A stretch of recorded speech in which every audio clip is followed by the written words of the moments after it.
আপনাদেরকে আজকে আমাদের বাংলাদেশে তীব্র গরম, অসহনীয় গরম চলছে। শহরে, বন্দরে, গ্রামে-গঞ্জে, বিশেষ করে গ্রামে কারেন্ট তেমন একটা থাকে না। শহরেও মোটামুটি তীব্রতার জন্য আপনারা রুম সহজে কীভাবে আপনার রুম ঠান্ডা করে রাখতে পারেন সেই একটা ভিডিও আপনাদেরকে আমি নিয়ে আসছি। আপনারা চাইলে এটা করে দেখতে পারেন, আশা করি উপকার পাবেন। দেখুন আপনারা যে এগুলো হচ্ছে আইস। আপনারা নর্মালি ফ্রিজ থেকে করে নিতে পারেন। ফ্রিজ থেকে আইস করে তারপরে আপনারা ডিপ ফ্রিজে রেখে এটা আমাকে বলতে হবে না, আপনারা ভালোই বুঝেন কীভাবে আইস হয়। আপনারা যথাসম্ভব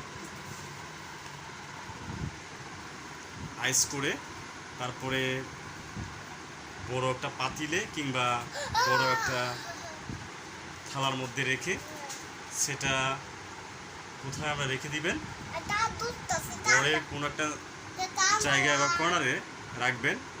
পাশাপাশি যখন আপনার এই রুমে যখন ফ্যান থাকবে, বিশেষ করে যেমন মনে করুন এই যে একটা ফ্যান ঘুরছে, তাই না, এই ফ্যানের বাতাসটা যখন এইখানে পড়বে তখন আইসির যে একটা ঠান্ডার যে একটা বাতাস সে কিন্তু ছড়িয়ে দেবে। তখন আপনার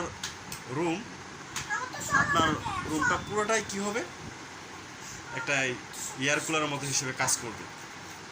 আপনারা চাইলে এই ভিডিওটা দেখে আপনারা চেষ্টা করতে পারেন, আশা করি আপনাদের খুব কাজে লাগবে। দেখুন আমি কি করেছি, থালার মধ্যে কিছুগুলো আইস রেখেছি।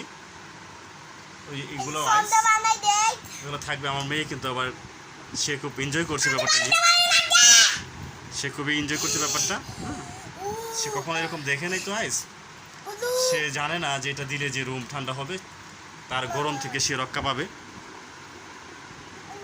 তো আপনারা যারা আমার ভিডিওটা দেখবেন তারা অবশ্যই লাইক কমেন্টস করবেন এবং কি উপকার হয় তারা কমেন্ট বক্সে জানাবেন। আপনাদেরকে আমি নিজে এটা করে দেখে আমি লাভবান হয়েছি বিধায় আমি আপনাদের সম্মুখে এই ভিডিওটা প্রেজেন্ট করছি। যদি আপনাদের ভালো লাগে তাহলে অবশ্যই কমেন্টস বক্সে কমেন্টস করে জানাবেন ভিডিওটা কেমন লেগেছে বা আমাদের যে প্রস্তুত প্রণালীটা কেমন হয়েছে, যে আইডিয়াটা আপনাদের সাথে শেয়ার করেছি সেটা অবশ্যই আপনার বই করে আমাকে জানাবেন। সকলে ভালো থাকবেন। আমার মেয়ে খুশিতে নাচছে যে তার একটু ভালো লাগছে, গরমটা একটু কমে যাচ্ছে। বাতাসে যে এই বাতাসটা সরাসরি আইসের উপর পড়ছে, পুরো রুম বিস্তৃত হয়ে যাচ্ছে এবং চতুর্দিকে একটা ঠান্ডা বাতাস সে নিয়ে আসছে এই আইসের উপর পড়ে।